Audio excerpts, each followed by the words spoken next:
Hello, everyone.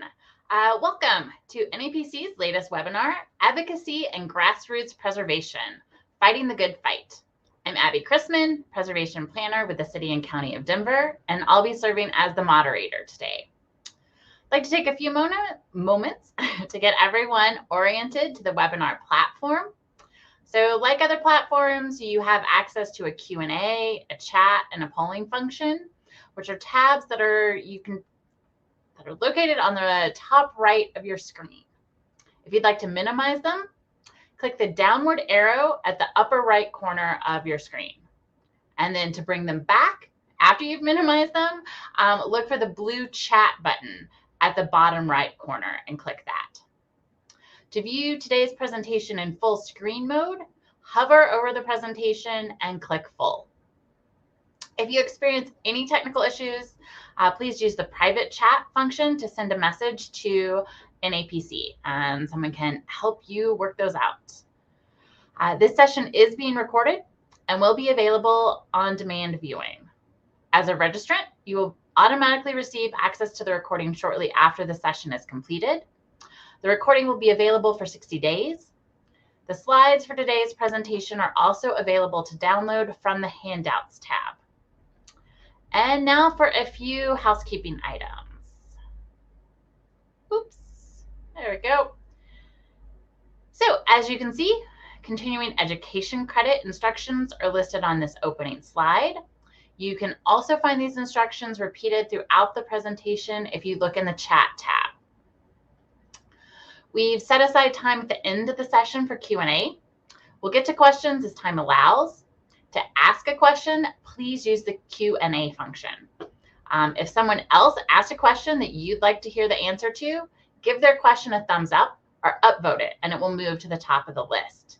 So the questions will be ranked, and we'll get to the ones that have the most likes first. So vote on those questions. And now I'd like to introduce today's presenters. So we have Mindy Crawford, Executive Director of Preservation Pennsylvania. Sorry, I can't talk today. Good thing I am just the moderator and not a presenter. Then we also have Briana Grosicki, a consultant with Ethos Preservation, and just prior to that was previously an associate principal at Place Economics. Mindy and Briana are also members of NAPC's board of directors. And then we also have Sarah Hansen, who is Executive Director of Greater Portland Landmarks.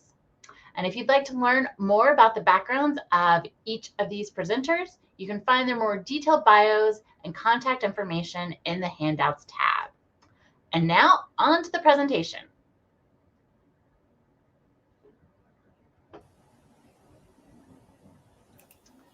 Hello. We are going to launch a poll for you to answer. And when I finish with my brief introduction, then Abby will share the results of the poll with all of you. So advocacy. We use this term all the time, but what does it really mean? We thought it would be good to start off with a little bit of an overview of what all is involved with advocacy and lobbying so that you can further your work in historic preservation. Some might say that Anne Pamela Cunningham was the first preservation advocate. She noticed deterioration at Mount Vernon and wrote a letter to the state of Virginia to complain about it, and it was also published in local newspapers. In 1858, the legislature of Virginia granted the newly formed Mount Vernon Ladies Association of the Union a charter to restore and operate Mount Vernon. I would say Anne was not just the first preservation advocate, but was the first preservation lobbyist. So what is advocacy? The act of pleading for, supporting, or recommending a cause or course of action. So in this case, like asking Virginia to do something about Mount Vernon. Is this advocacy? Yes. This is what other people think we do all the time in this field. Hold up signs and complain about something we don't like about. But it's probably a pretty small amount of your daily work. What about this? Well, I've been in preservation for 40 years and I have not chained myself to a bulldozer yet. Surely you don't mean lobbying. Yikes. That is something that brings fear and terror to many of us. You can't possibly want me to do that. So what's lobbying?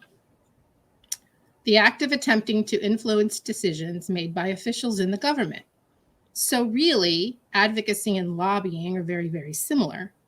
The definition is pretty clear that anytime a legislative body takes any kind of action, whether it's for a bill or a proposal or a nomination, and you're asking for support or opposition of it, you're doing lobbying. So see, it's really not that scary. Of course, there are some guidelines. I'm just going to cover these really quickly. There's lots of good online information about what the lobbying rules are.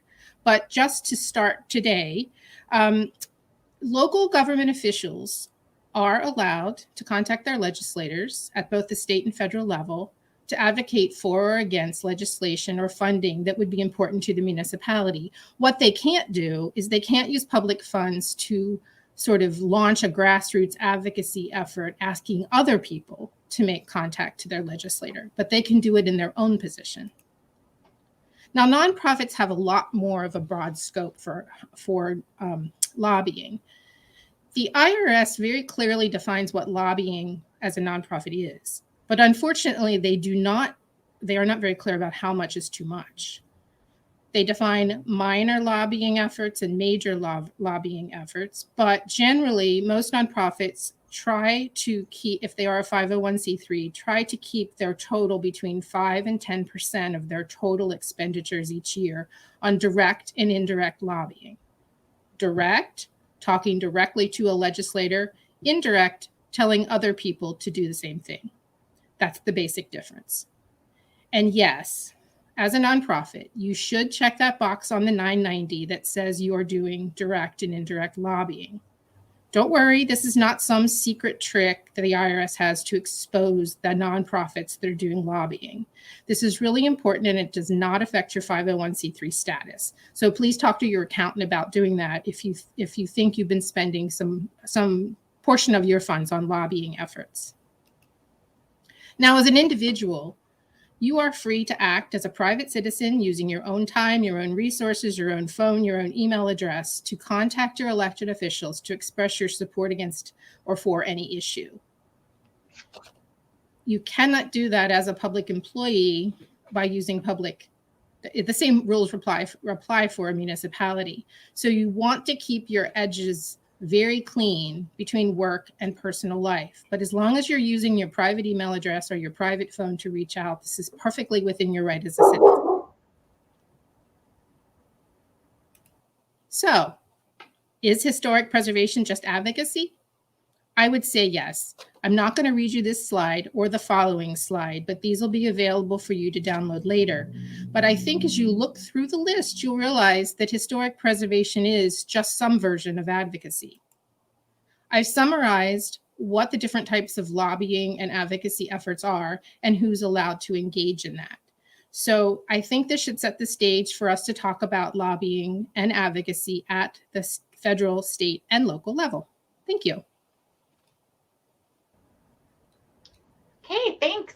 So before we jump into the presentations, let's just see who we have with us in the webinar today based on the polls. So first question was to rank your advocacy level. So it looks like the majority of attendees today, about 70%, fall in the middle. Are intermediate advocates having engaged with elected officials previously but don't have extensive experience. About 10% of those with us today are seasoned advocates that participate in National Historic Preservation Advocacy Week, State Lobby Day, are really actively engaged with elected officials. And then we have about 20% today. They're novices, have not engaged with elected officials previously. And of those who have done advocacy, we have about 42% are advocating to save a site, 48% advocating for a new policy, and about 11% advocating against a policy. Okay, so let's get on with the presentations then.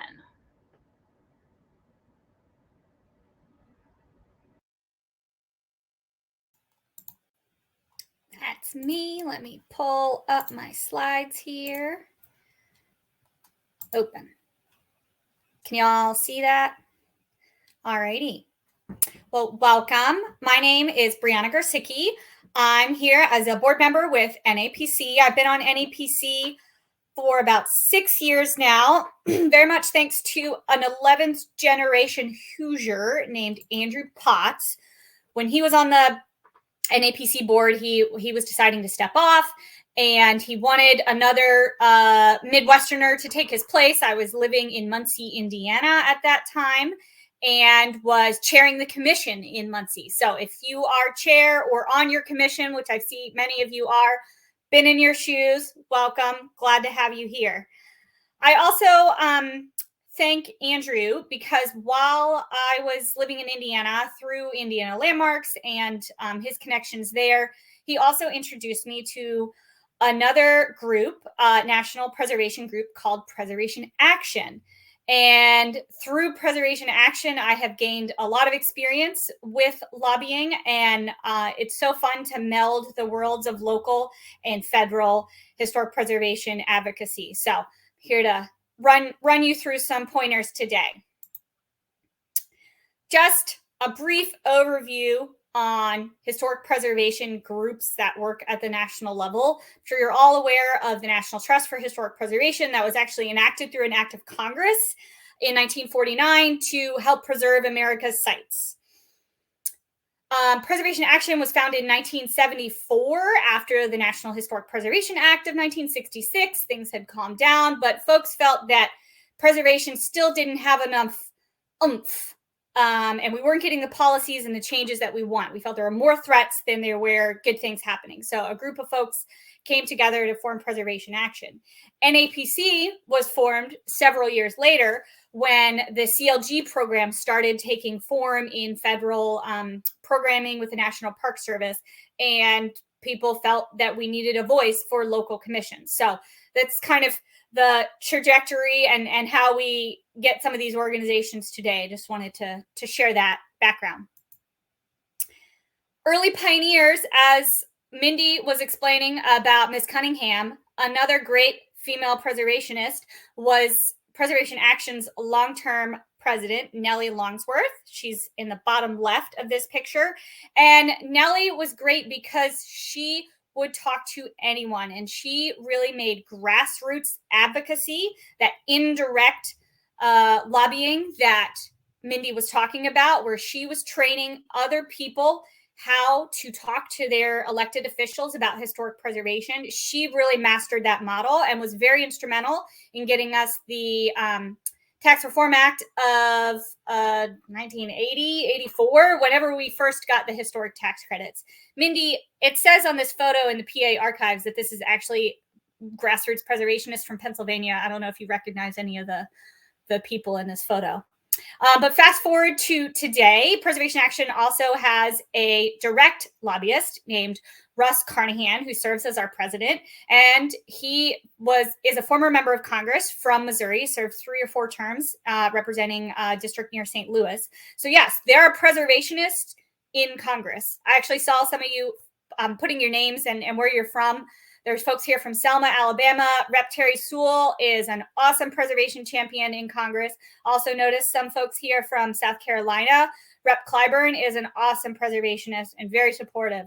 So just keep in mind, your congressman could be a preservationist, or you can help them make the link that they need to be a preservationist. We'll get there. A little bit more background about who is helping at the federal level to lobby and advocate for historic preservation. There are a lot of logos on this slide, but there's a National Conference of Historic Preservation Officers. There's the National Trust, Preservation Action, Main Street America, National Trust Investment Corporation, NAPC is at the table. We work with the Civil War Trust. There's NAFPO, which is National Federation for Tribal Historic Preservation Officers. Latinos in Heritage Conservation is a fairly new group that's gotten a lot involved in direct and indirect lobbying. But we also need you. You, as a preservationist, need to be involved with lobbying for historic preservation. What are we talking about when we talk about historic preservation at the federal level? It really occurs and interacts with all three branches of government.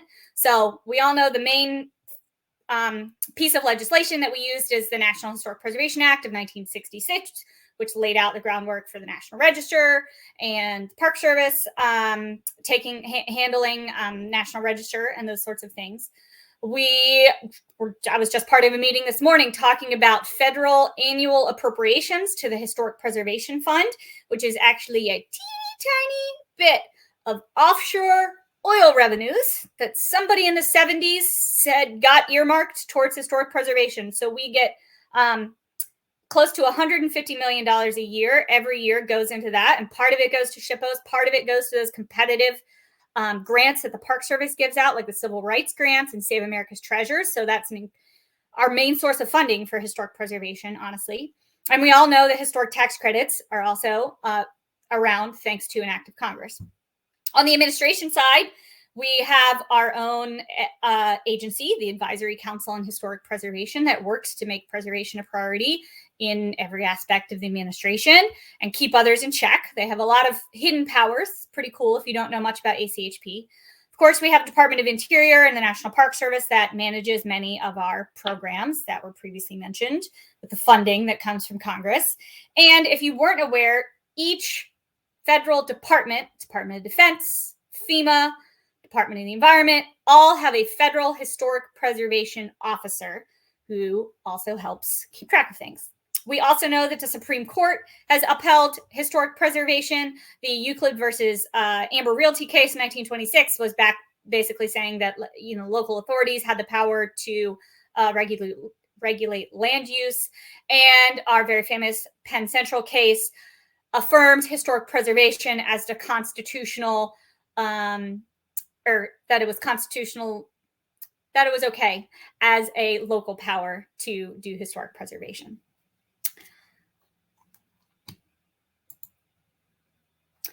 If you weren't aware, we have a historic preservation caucus in the House of Representatives. What is a caucus? It's a group of people that come together on certain issues. So there's a Black caucus, a Hispanic caucus, the Green Party caucus. Historic Preservation Caucus is actually one of the largest. It has over 100 members. It's co-chaired by Earl Blumenauer, who's a Democrat representing the 3rd District in Oregon. And the other co-chair is Mike Turner, a Republican representing the 10th District in Ohio.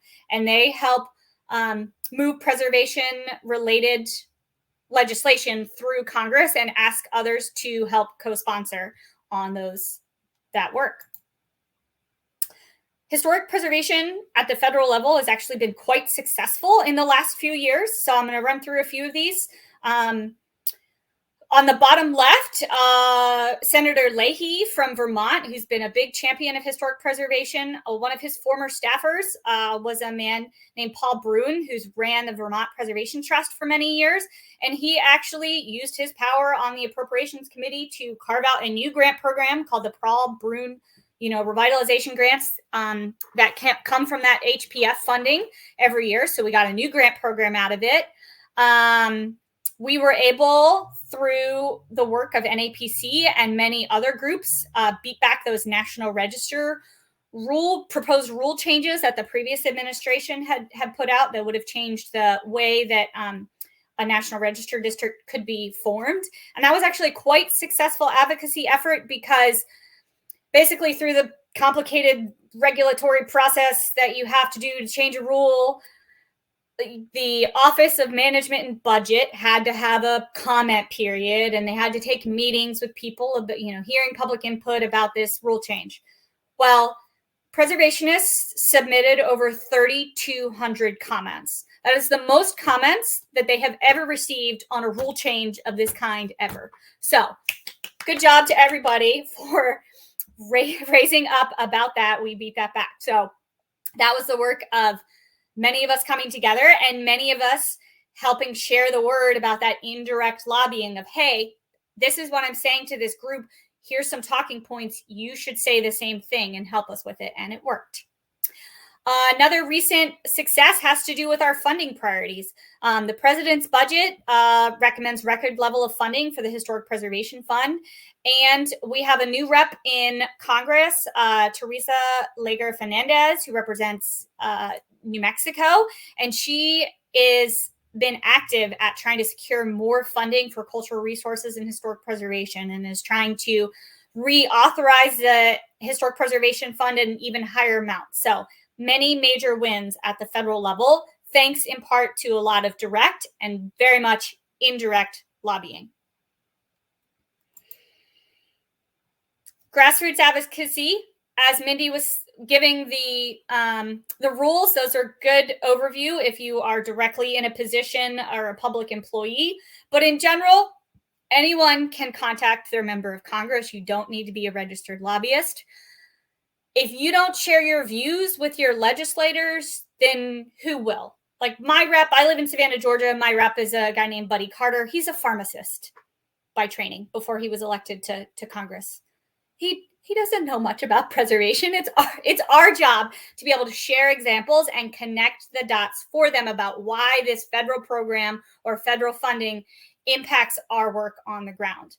And I also want to talk to you about the importance of advocacy in DC, but also advocacy in your district or in your state on the ground. So one major thing that happens with federal advocacy is Historic Preservation Advocacy Week, which is coming up in March. This will be virtual, so anyone can participate. And what happens at Advocacy Week?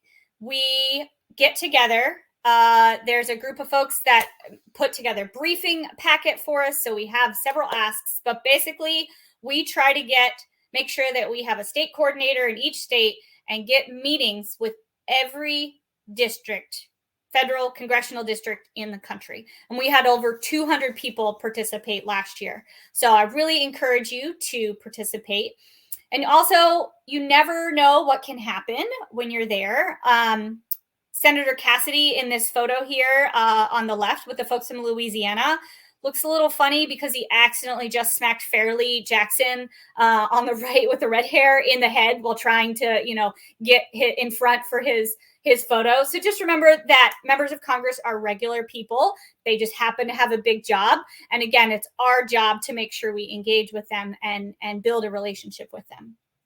Mindy is featured in this photo on the right in front of the Capitol. That was a Pennsylvania group the other year.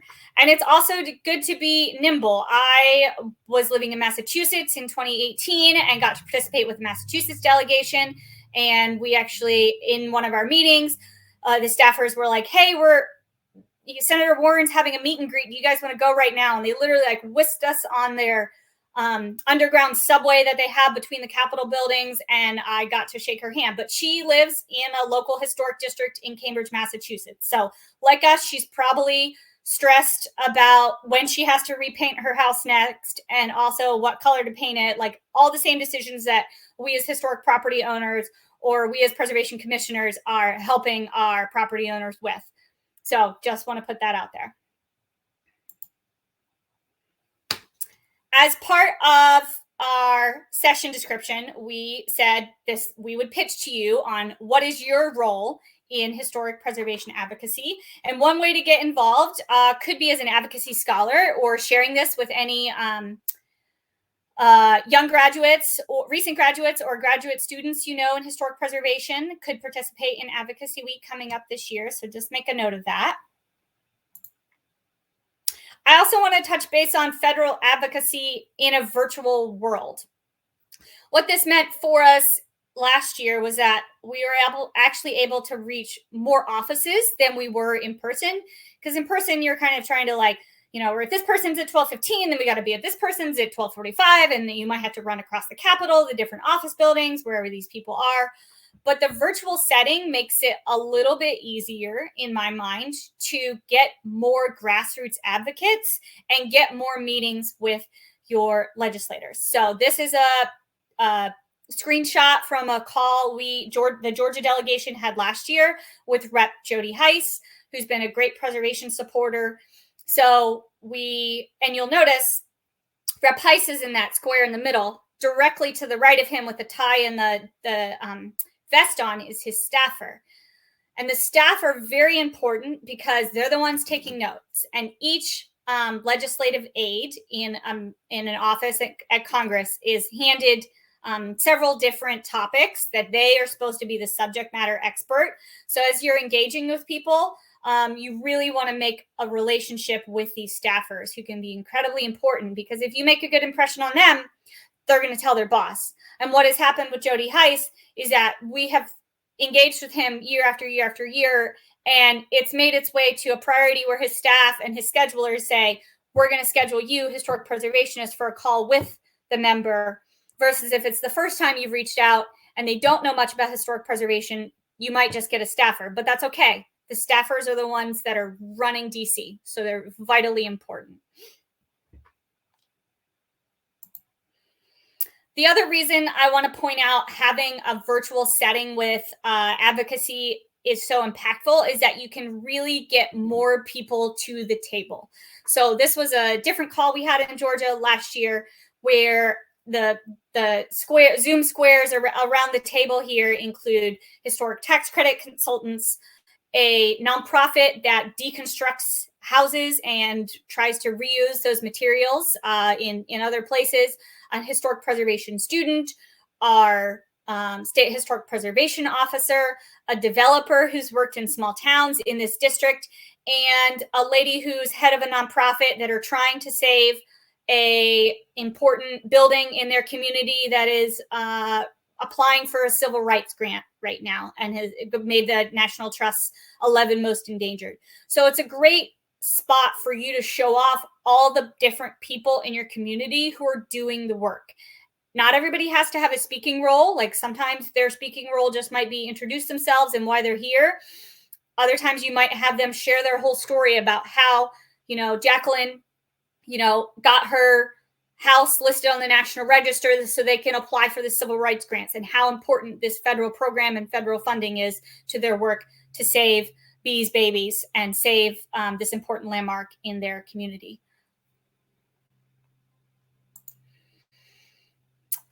I also want to touch on the fact that historic preservation advocacy is not have to be once a year. Yes, we do Historic Preservation Advocacy Week in March. That often has to do with the timing of when Congress moves on appropriations bills and when they're deciding who gets what in the budget.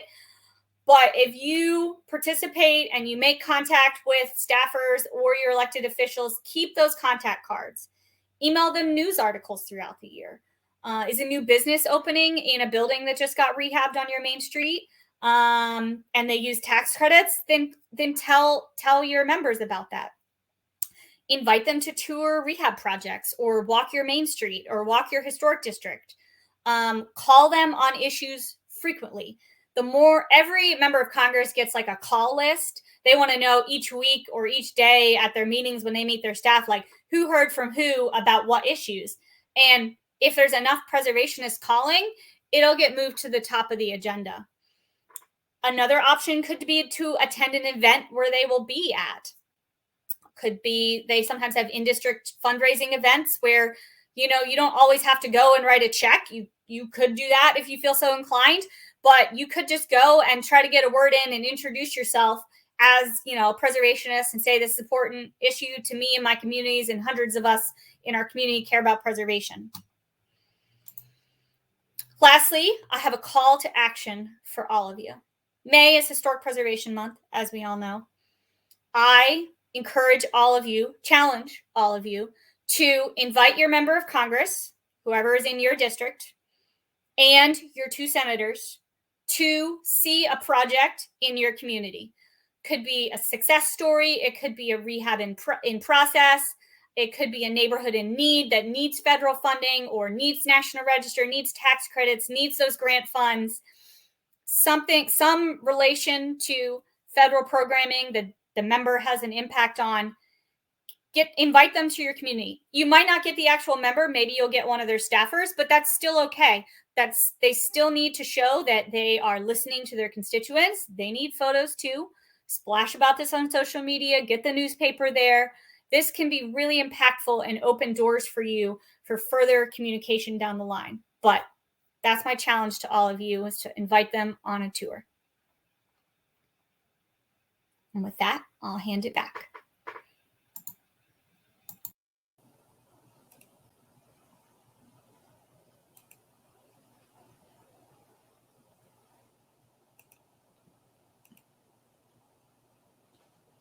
Okay, I didn't take the time to introduce myself at the beginning, but I am with Preservation Pennsylvania. I'm the executive director. I have been in the field of preservation for 40 years. I'm very thrilled to be a member of the National Alliance of Preservation Commission's board of directors. I've really enjoyed my time there and have met so many amazing people.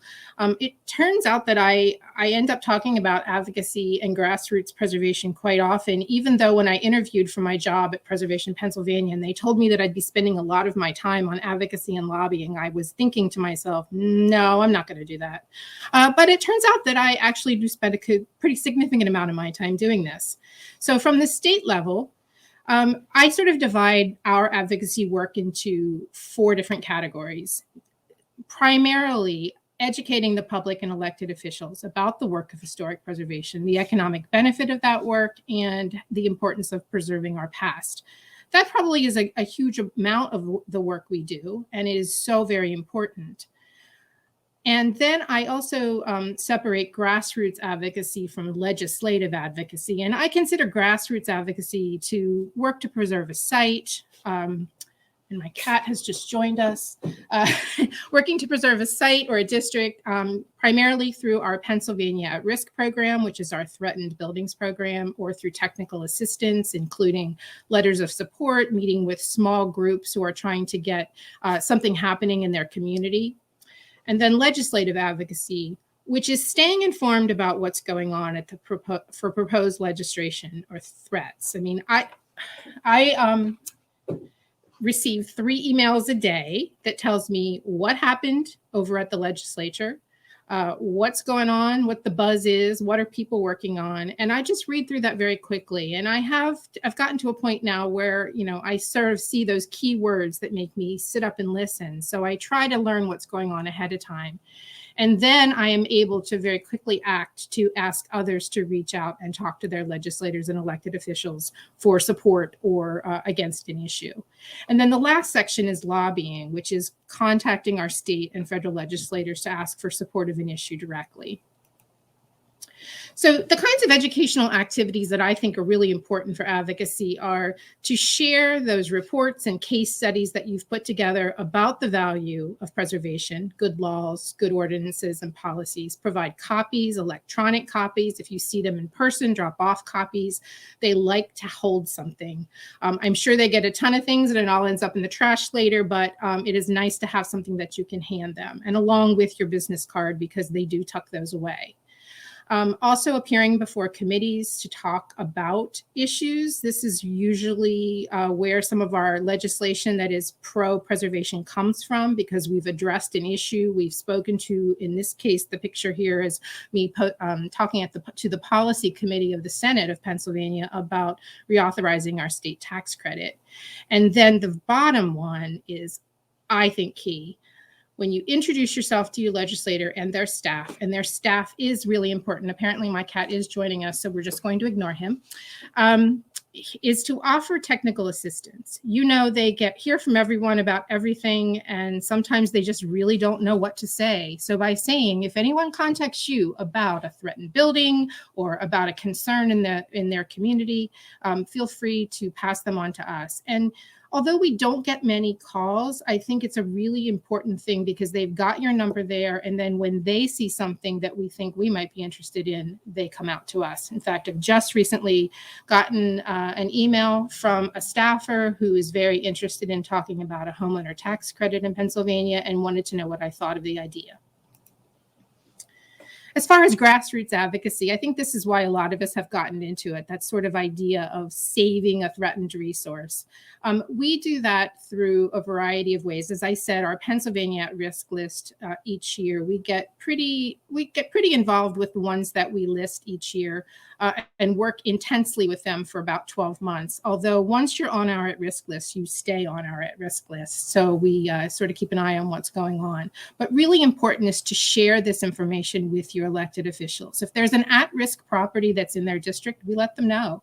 We share the publication. We let them know if we're doing any press releases or holding any press conferences or site visits, and invite them to come along. And when projects are successful, invite your elected officials to be part of the celebration. Ribbon cuttings, photo opportunities, just letting them know. If we are giving an award to someone, in a district, we usually let them know and invite them to the event. Also, grassroots advocacy is, as you know, a lot. Blog posts, email blasts, social media. Most importantly is inviting everyone to join you. People are interested in the outcome of a threatened property for a variety of reasons. So whatever it is, whether it's something nostalgia for them because it's where they grew up, it's the school that they went to, it's in the neighborhood they grew up with, or if they're concerned because the replacement of a bridge is going to bring more traffic into their community. If they're interested in it, you should be inclusive. Invite them all in. Everybody can come to the party. A lot of what we do as the statewide organization is legislative advocacy, and which is asking other people to reach out to their legislators. We have found that providing a clear message is really key. When I was at the receiving end of being asked to make phone calls or reach out to legislators, I just remember saying, I don't know what I'm supposed to say. I don't really even know who I'm supposed to contact. So I have worked really hard, and I think it's been successful, to very clearly say, before 5 o'clock tomorrow, please reach out to your legislator who is a member of the policy committee, and they are going to be reviewing this piece of legislation. Please ask them to support it. Please ask them to vote it out of committee. Whatever the message is, make it very clear. Give them a sample template for an email. Give them the contact information or where to find it if they don't have it. And I think it's much easier for people to respond if they can very quickly understand what they need to do. The other thing that's important is to be able to keep updates easily accessible with specific calls to action. It doesn't do any good to contact a senator if the bill's in the House. It doesn't do any good to contact the entire House if the bill is stuck in committee somewhere. So we do try to constantly update our issue briefs with what has happened so far and what the next course of action is. We also like to work with other groups who have a similar interest. So we often work with AIA Pennsylvania, the Pennsylvania Downtown Center, which is our Main Street organization, 10,000 Friends of Pennsylvania, so that we can see if we have similar issues that we're supporting and work on that together. The other thing that is important is to continue to develop relationships with your elected representatives.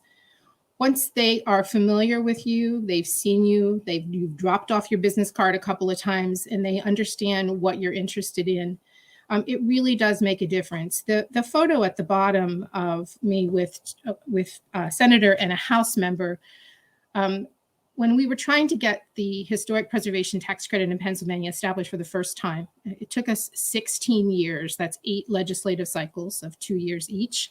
The gentleman on the right had been interested in tax credit advocacy for a long time, but the senator on the left came to me and said, I know you know something about history, and my constituents tell me that we need a state historic tax credit. So I connected the two of them, because it's always good to have a senator and a House member, both supporting the same thing. And we ended up getting it done and getting the state tax credit finally established in 2012. Also, give plenty of opportunities for photo ops, because they're great for presentations like this, and also to be able to share with the legislators. Now, as for direct lobbying activities, which is, I mentioned earlier, is directly speaking to your elected officials. I see I've used the same photo that Bree used in hers. We don't do a lot of that. I mean, certainly it is part of our work.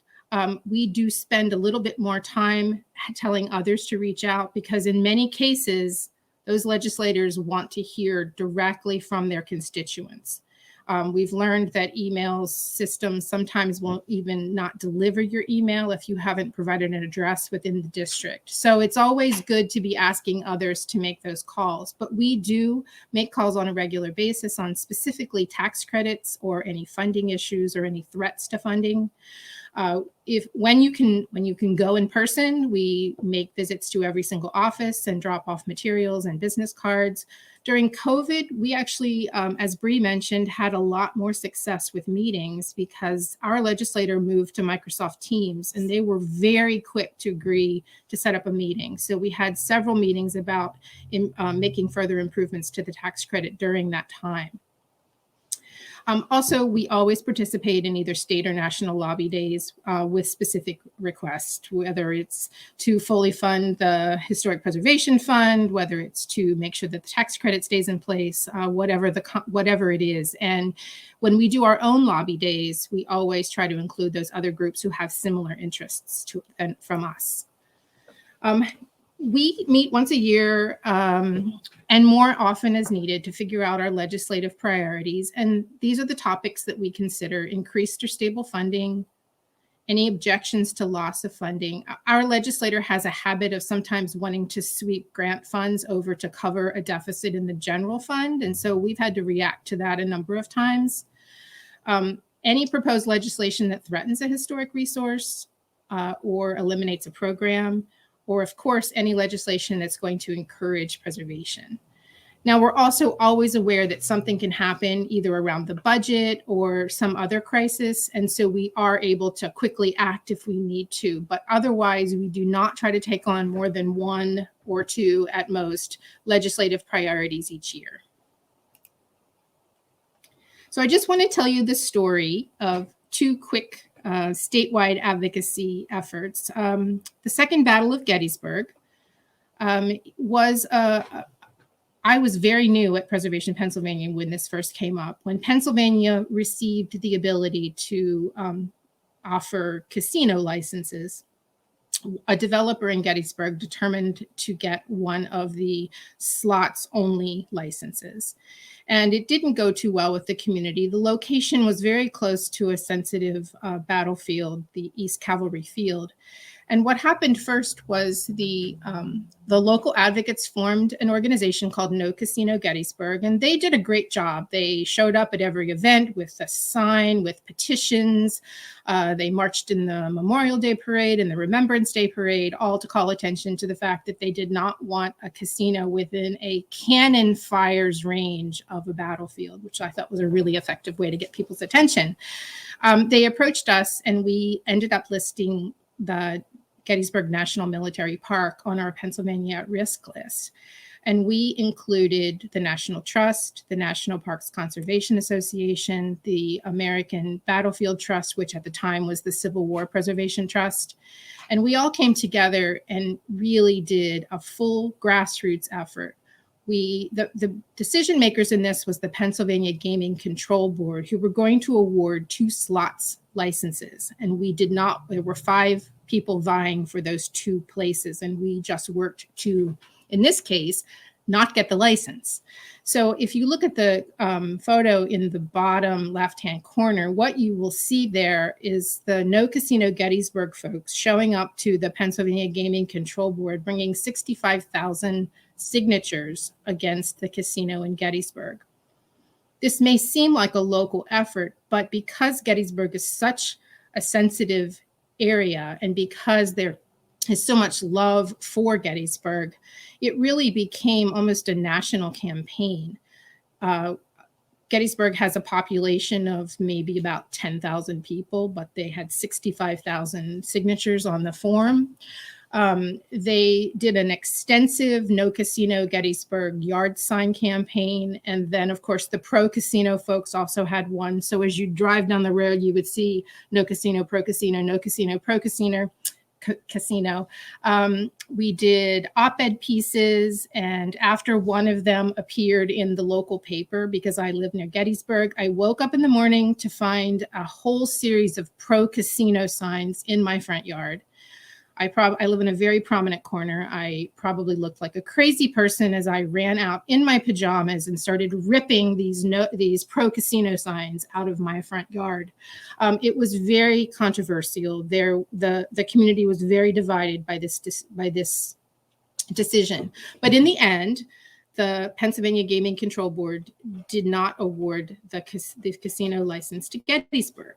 However, we eventually engaged in the Third Battle of Gettysburg, and actually the Fourth Battle of Gettysburg.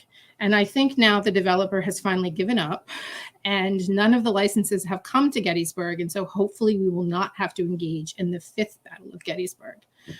What I think this is a good example of is being very deliberate in your efforts, making sure you are inclusive all the way from the local level all the way up to national organizations who have an interest in the outcome. During the Third Battle of Gettysburg, we did a testimony at the Gaming Control Board that was done by a filmmaker in New York that included many of the actors who were in the movie Gettysburg. We had our song that was written in the background, was written by John Williams of Star Wars fame. It was quite an impressive 9-minute presentation with Matthew Broderick and a few Congressional Medal of Honor recipients and Ken Burns. And I think it was very effective in convincing the Gaming Control Board that we were really serious about no casino in Gettysburg. Most recently, we did reauthorize our state historic tax credit. As I mentioned, it was established in 2012 and it was set to sunset in June 2020. So we started early in 2018 to talk about not just reauthorizing it, but improving it. So I met with my two lead legislators, one person is the same that I showed the picture of before, but the other one was a new senator. And we sat down with them, talked about who their champions could be so that we had an R and a D in the Senate and an R and a D in the House. And we talked about what we wanted to do, and everyone was pretty much on board with the plan. So the next thing, we were invited to testify at the Senate Policy Committee about the importance of tax credits, gave some examples of how much more we could have done if it had been better funded. And we started, it was very well received. So we began drafting language with the senator's staff. Again, having that key staff person involved, very interested in what you're doing and asking your advice is so important, because sometimes these legislative proposals come to us and they're really just unworkable. But by working very closely with us, we were able to get the language in that we needed. We did a bill introduction and a press conference with both the House and the Senate members there. And it was very well received. But one of the things that was really fortunate was because Pennsylvania reviews all of their tax credit programs every 5 to 6 years, we just very luckily were having the Pennsylvania Historic Preservation Tax Credit reviewed by the Independent Fiscal Office at the same time. And so in January 2019, when the report came out, it said the only thing really wrong with our Historic Preservation Tax Credit was that it was underfunded. Well, that's like a gift to be told by the body that the legislator looks to for advice on budgeting that the program was great but underfunded. It was really a huge help for us. At the same time, we were having an economic study done by Place Economics. That's the missing key that you see there. I also did a lot of outreach. I wrote an article for PA Boroughs Magazine about the importance of the tax credit. We just continue to reach out to everyone, all those other groups. We had, in addition to AIA Pennsylvania and 10,000 Friends, we also ended up having the Green Building Council come in as a supporter of it for the reuse of buildings. And so they joined us on our action day. And so we started in, I'd say, March 2018, and in June 2019, it was reauthorized and expanded, and it was reauthorized till 2030. So I'm hoping I won't have to be involved the next time. I hope I'll be retired by then. But again, it was very methodical. We always had the most up-to-date information on our website, a one-page advocacy alert that you could download, that you could easily email to people. And we were very specific about what it is that we wanted to do. So I would say that being an advocate might be standing outside with a sign in the rain under an umbrella. This picture just thrills me every time I see it. Or it's just keeping on, just keeping with your eye on the prize, being up to date, being inclusive, and really just showing your passion. So thank you. I'll turn it over to Sarah now.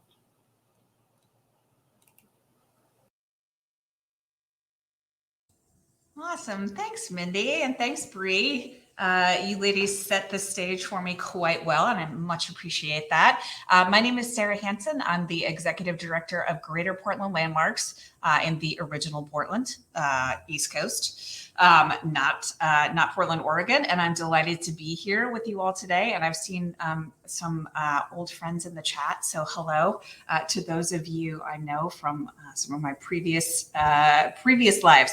So I am here to talk to you today about the drama on the peninsula, Munjoy Hill, which is our most recent and 12th historic district here in Portland, Maine. So I have a lot to tell you in about 20 minutes. And so get ready because we're going to go. So first of all, I just want to give you an overview kind of who we are and what we do. I've been the executive director here since July 2019. Greater Portland Landmarks was founded in 1964, and our mission is to preserve and revitalize Greater Portland's remarkable legacy of historic buildings, neighborhoods, landscapes, and parks. And that lovely photo is where I am coming to you from today, the Safford House, which is our current headquarters, and that lower right window is me. So hello. So quickly what we do. So really similar activities to Mindy in Pennsylvania. We work in Greater Portland, so we're a regional organization. We do a lot of education, which is a key component of advocacy. We do a lot of tours and lectures. We run a program called Portland History Docents with a number of other museums and cultural institutions where we train docents. We currently have about 55 active docents working with us, which is amazing. They are superstars. We also do publications and work with the schools.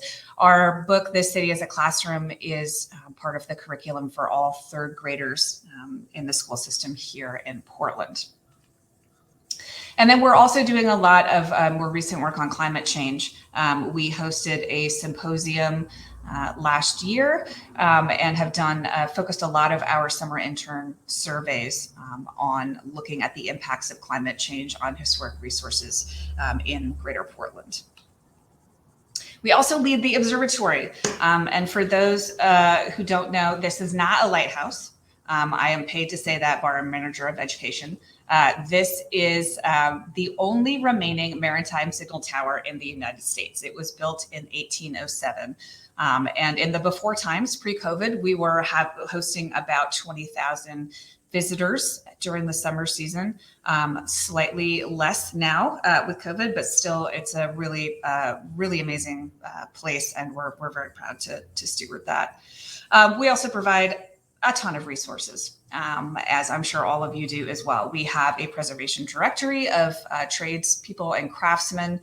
We do publish a magazine. We have a marker program. We do awards. We have an inaugural Legacy Business Award program, which we're really excited about, celebrating the businesses that have been around in the Greater Portland area.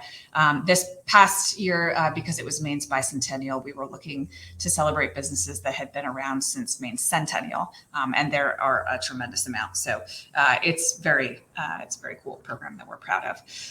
Okay, so advocacy, which is what we're here to talk about today. So we have a director of advocacy position. This position was hired initially in 2015. The lovely Miss Julie Larry, who some of you may know, who has just recently left us to return to the private sector. So this is also a job hiring announcement. We are hiring for a director of advocacy. You can find out more on our website.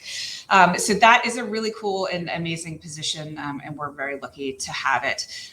We are guided by an advocacy policy that our board established and then refined again in 2017, which really helps us prioritize and figure out exactly how, as an organization, we're responding to different issues. And we have a very active advocacy committee.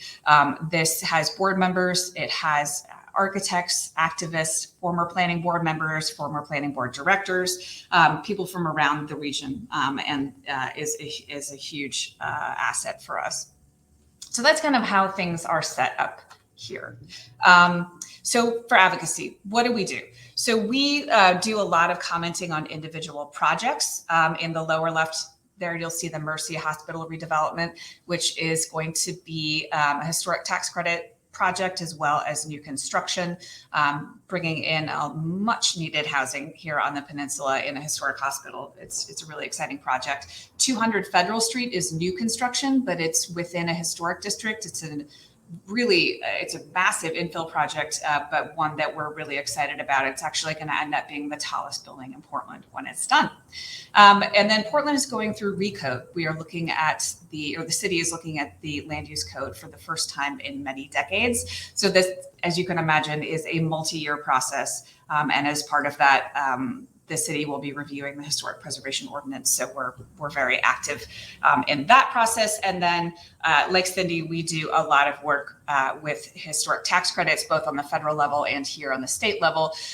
Maine has a really great historic tax credit program for commercial properties. And we are hoping, we're working on getting our sunset extended right now, as well as hoping to establish a homeowner tax credit.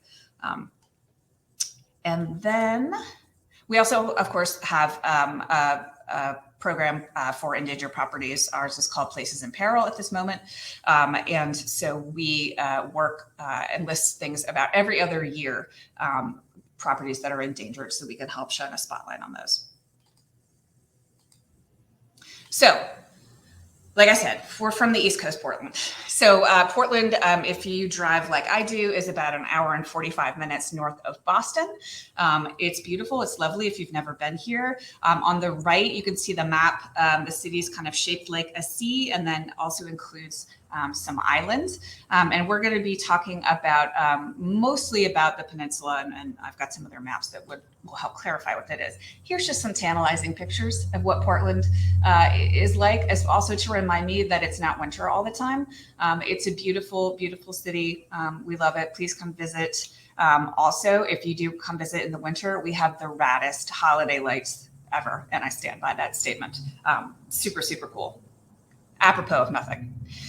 Okay, so our historic districts. So like I said, we have 12. When we started this conversation, we're going to be talking about our 12th one today. This is a map that is very hard to read that's from the city, but the areas shaded in light yellow are the historic districts. So as you can see, that sort of oblong shaped piece of land, that's what we refer to locally as the peninsula. And most of our historic districts are on the peninsula.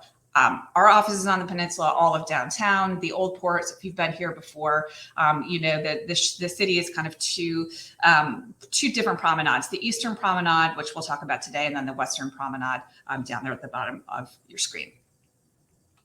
So, whoops, sorry, I went one too fast there.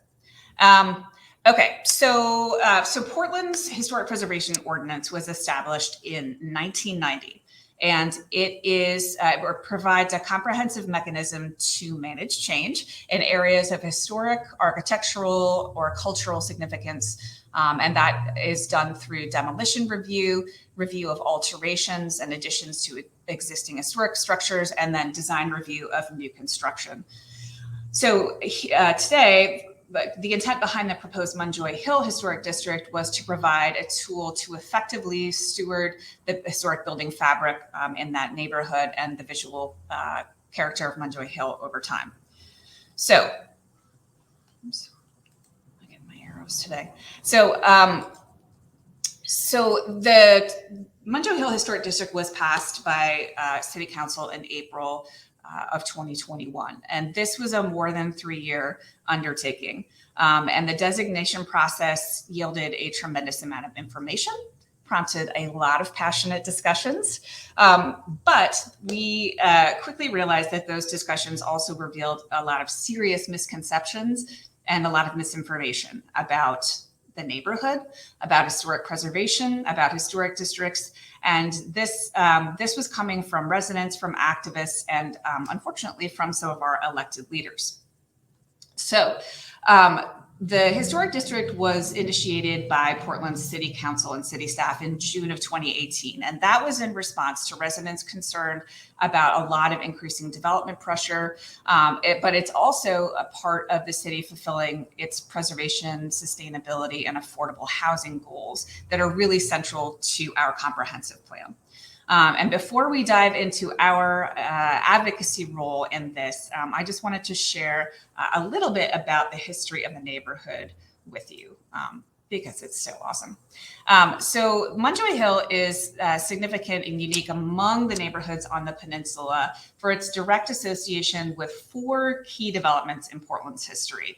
And the first is the establishment of the Atlantic and the St. Lawrence Railroad and the Portland Company. And that was in 1850. And then at that time, founders of these 2 entities laid out some of Munjoy Hill's first streets to build houses to house their workers. So on the left there, you can see the observatory, which we just talked about, on Munjoy Hill in the 1840s. And then on the right, by 1857, you can see that a lot of streets had been laid out. The second big thing was the Great Fire of 1866. And I'm pretty sure that like every historic city has a good big fire story. And in Portland, our big fire story happened on, of course, July 4th, 1866. Started accidentally by either a firecracker or a cigar, depending on which history suits your mood.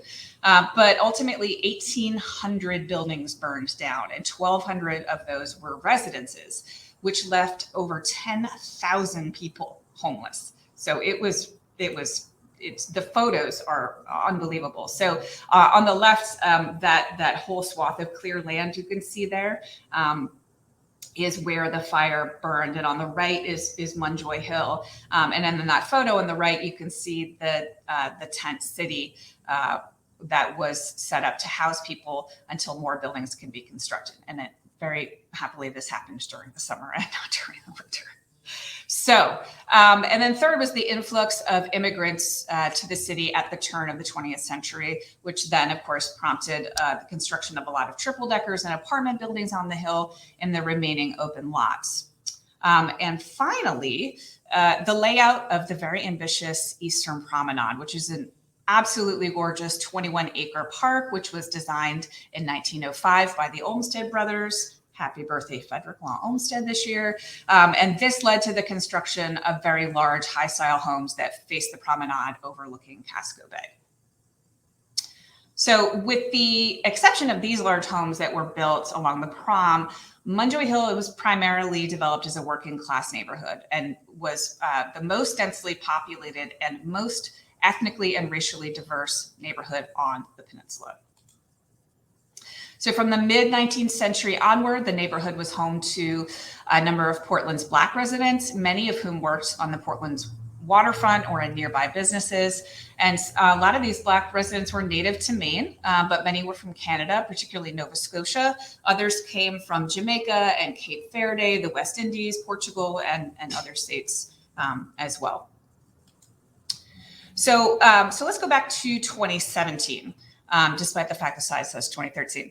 And this is when the serious consideration of the historic district on the Hill began because of those increasing development pressures on the Hill and a whole slew of teardowns and demolitions that led to the construction of a lot of large scale, out of scale, I'll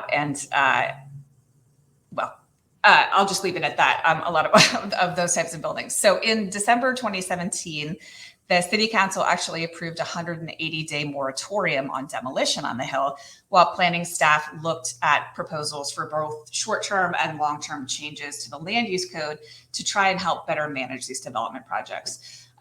So in the 1990s, and then again in 2003, Landmarks undertook an initial survey and research on the historic resources on Munjoy Hill. And this map from 2003 illustrates the buildings that we felt at that time could contribute to a potential historic district. So when the moratorium went into effect, Landmarks then decided to look at the neighborhood and see if that map still made sense, given all of the changes on the Hill. So we conducted a visual assessment to look at each of the resources' ability to convey its original character and style, and discovered that a really high number of resources remain that could contribute to a potential historic district if a local historic district were supported by the neighborhood and the city. So in June of 2018, planning staff came back to City Council with recommendations for a number of new planning tools for Munjoy Hill. And this included the creation of the Munjoy Hill Neighborhood Conservation Overlay District, which you can see here shaded in orange. And that black line is where the historic district ended up going. And the overlay district implemented new dimensional design and performance standards related to new construction and demolitions. And at that time, staff indicated after discussions with council that they would soon initiate a process related to possible historic designations on Munjoy Hill as soon as the zoning and moratorium process was concluded.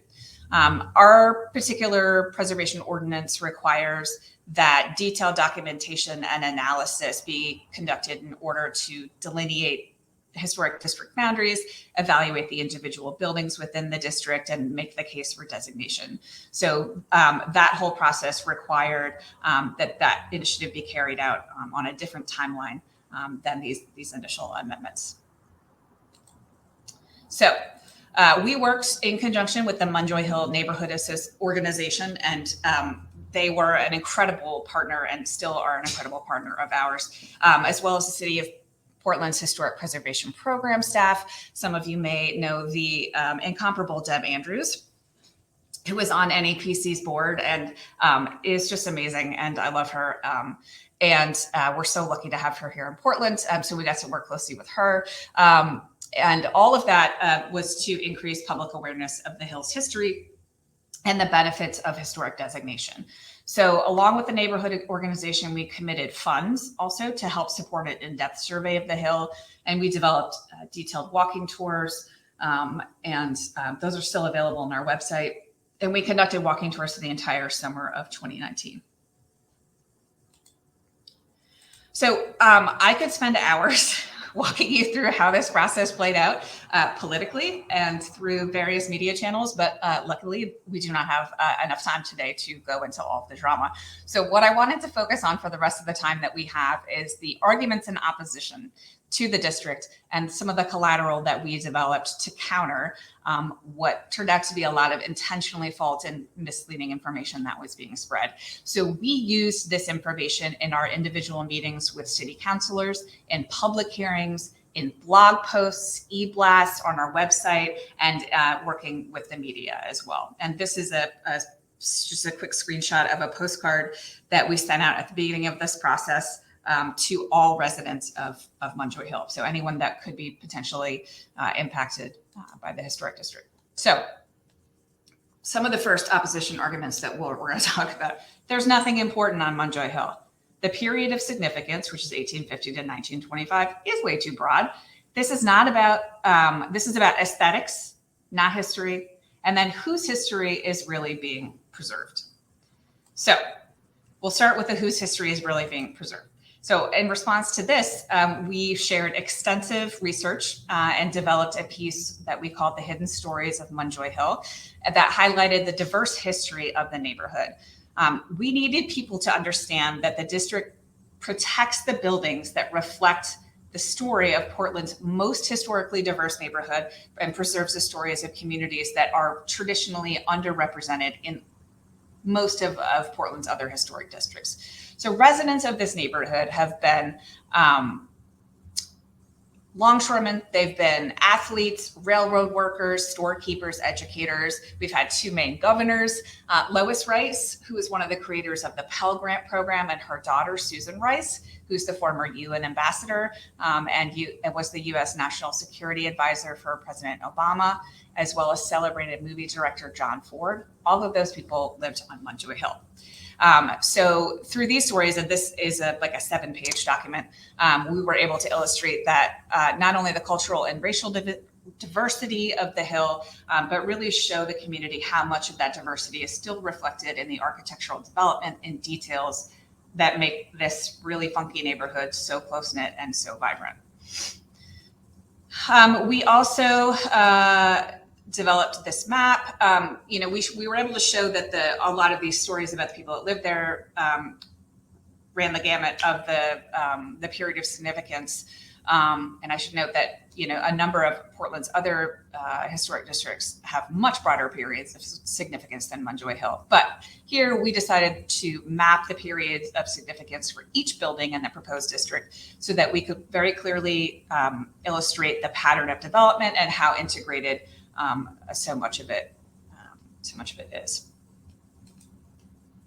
Okay, next set of opposition arguments. This will hurt affordable housing efforts, and this will prohibit density. So, in response to these arguments, we did a tremendous amount of research on affordable housing development in the city, the use of historic tax credits, and the historic and current development patterns on the peninsula. So we could show that even though Portland is not a very tall city, the peninsula especially is already very dense.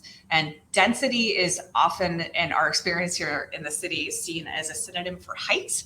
But Portland's historic districts are some of the city's densest neighborhoods, which you can see here from this map that we developed. And the white outlines on all these maps that you'll see were the existing historic districts. And then at the top there would be Munjoy Hill. We were also very able to clearly show that new housing and increased density are allowed in historic districts, and they are happening. Portland's historic districts and individually designated landmarks in the city cover about 8% of Portland's land area. Some of these stats are slightly outdated, but there's been 570 units, or approximately 32%, of the approximately 1,800 units of new housing built or approved in the last 5 years in Portland are located in a historic district or an individual landmark building. And 46% of Portland's new housing in the past 5 years was built in areas that were subject to Historic Preservation Board review. And this includes construction of accessory dwelling units, additions, new units within existing buildings, and new infill housing. We were very clearly able to show that this is all allowed and does happen within historic districts. Okay, next set of arguments. This will create a neighborhood for the rich and elite, not level the playing field by stopping speculative development. This is the NIMBY activity. It's working to prevent change and is only supported by a small group of people. And this is about property rights. The district shouldn't be forced upon residents.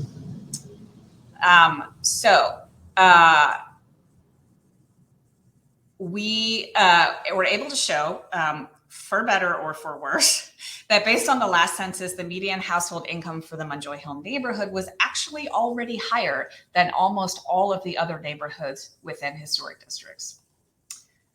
And then we also were able to illustrate that historic districts are not just home to wealthy and elite individuals. And our goal in illustrating these things was to support our belief that a historic district in this particular neighborhood was going to be a stabilizing force, removing the ability for speculative and unfettered development. And then our hope is that this in turn would slow the rising cost of housing and retain the neighborhood's existing diversity. And then for this being a NIMBY activity by a very small group of people, miraculously, more than 80% of public comments received by the city were in favor of the proposed historic district. So we tracked individual comments in collaboration with some other supporters, and were able to prove that support for the district was truly overwhelming. And in my career, I have never seen this much support for a historic district or anything like it. And it still amazes me. And then we also broke down the comments in support of or against the district within the neighborhood, because we got a lot of questions about that. And the percentages held true. There's clearly a lot of incredible support for this district from within the neighborhood. And I also want to point out, ironically, that Portland has a chapter of the YIMBY group, which is the Yes in My Backyard, who of course came out in opposition to the district, which seems less YIMBY, more NIMBY. But I'd be interested to see if anybody else has dealt with YIMBY groups. Okay, so very quickly, I know that we're at our time. This is the basic timeline of what happened. So there were 5 neighborhood meetings from October 2018 to June 2019. The district was recommended by the Historic Preservation Board, went through that process. It went to the Planning Board in December of 2019, and you'll see this is a very long timeline here. So the hearings and the vote on this by the Planning Board were actually supposed to be held in March of 2020. And at about 10:30 the night of the hearing, after hours of public comment, the Planning Board decided to vote at their next meeting since they were tired. But the next meeting was after the COVID shutdown. So that ended up getting delayed until August 2020. Then it went to City Council in November of 2020. And you'll see, again, there's a little bit of a delay there. So just run through some quick headlines in the paper. So in November, the council decided not to vote on the historic district, which meant that a new council was being seated before the district would be heard again. So we had 3 brand new city councilors coming on board in December and had to really, really do a ton of advocacy and education with them to talk with them about the historic district. Then this happened in February.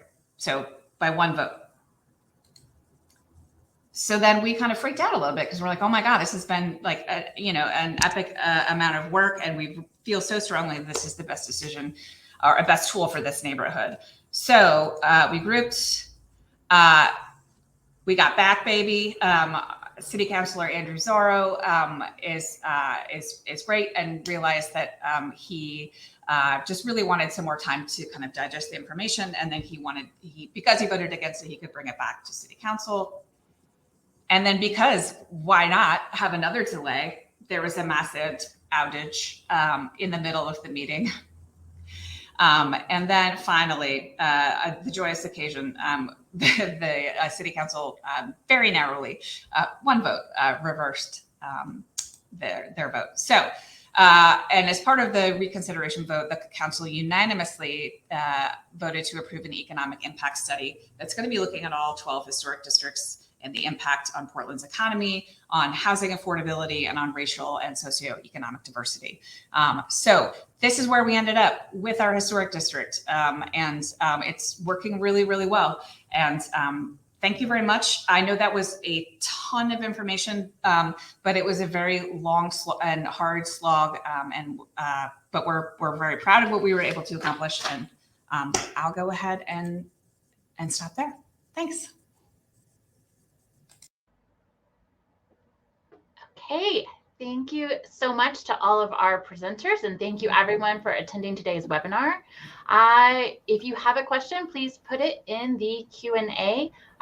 We have about 12 minutes left, and we can hang on a little bit longer if there is, additional questions that you have. So put those in the Q&A. If you have questions or want to follow up anything with any of our presenters, their contact information can be found in the Handouts tab. NAPC will continue to offer webinars like these at no cost to NAPC members. If you're not already a member of NAPC, we encourage you to join for free access to ongoing virtual training opportunities, among many other great benefits. All attendees of the live session today will automatically receive a certificate of completion via email later this afternoon. If you do not see it by tomorrow morning, please be sure to check your spam and promotions folders. Thank you so much. Okay, so let's see what we have with questions. So looks like first up, question for Sarah. How many employees do you have at Portland? What is your budget? It sounds like you are doing amazing things. Well, that's very kind. Thank you to whoever asked that. We are actually hiring for 2 positions right now, our Director of Advocacy and a Community Engagement Manager, which is a brand new position for us. So when we have those 2 hired, we will have 4 full-time people, a 3/4-time Manager of Education, and a half-time Administrative Coordinator. And it was asking how we're funded or what our budget is. Yeah, it was budget, and there's some additional questions too about funding. And so I think both questions about how the organization is funded, and then also how specifically did you fund the research for the historic district? Okay. The organization is funded like all nonprofits with a mishmash of grant funding, sponsorships, memberships, donations, events, the whole, all the good stuff. Our budget, well, it's been a little wacky these 2 years because of COVID, but our budget is anywhere from $350,000 to $475,000 on the good days. So a lot of the research was funded by grants. Some of the grants that Briana actually talked about through the Historic Preservation Fund, through our State Historic Preservation Office. We had some private donors help support some of that as well. Okay, so thank you. Next up says in Munjoy Hill, Google Street View seems to show some owners were pushing construction while the historic district was under consideration, particularly the corner of Eastern Promenade and Moody Street. How can last minute overdevelopment be managed in proposed historic districts? Oh, that's a good question. Yes, that is true. So what happens here in Portland is once the historic district is officially nominated by the Historic Preservation Board, it's essentially in effect. And so there was, not a huge opportunity of multiple years to say, oh, we think this is coming. Oh my God, let's build whatever we possibly can. It's still a little complicated. There were some projects that were permitted and in the queue that are within 100 feet of the historic district. One of those projects was just approved 2 weeks ago that people are not happy about. And so it's hard. It's working with the developers. We have really good relationships with some, are less loved by others. And I don't know if Mindy or Bri, if you have, Abby, you two have thoughts on that. There's no one answer. Yeah, that's a tough one. For us. Yeah, we haven't had any historic districts that have that long of a time frame. It's best. That have gone on for that long. Yeah. To try to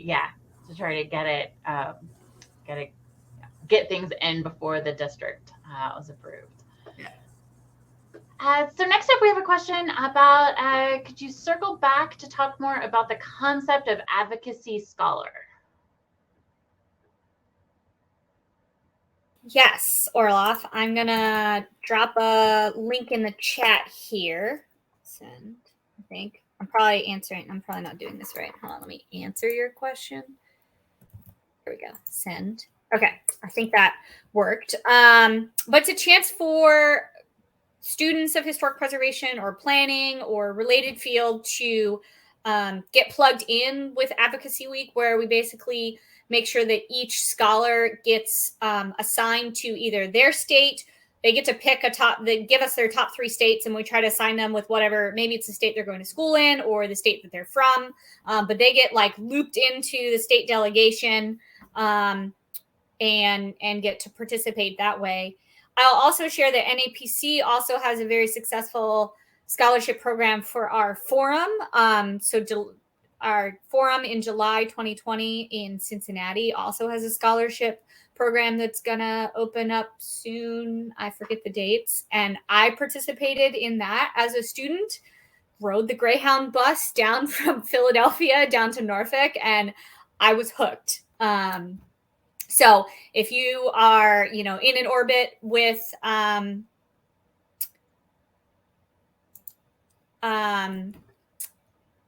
sorry, there's something that popped up.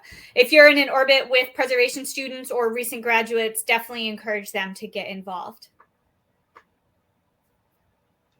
Okay, well, at the moment, that's all the questions we have. So ask something quickly if anyone has anything else. If not, thank you so much for joining us today. And you can follow up with any of us in the future if additional questions come up, or let us know as well. If there's other topics that you really want to hear for a webinar, please let us know so that we can work on developing additional webinar content for you. So looks like that is it. So thank you so much. Thank you guys. Thanks, everybody. Mindy and Sarah.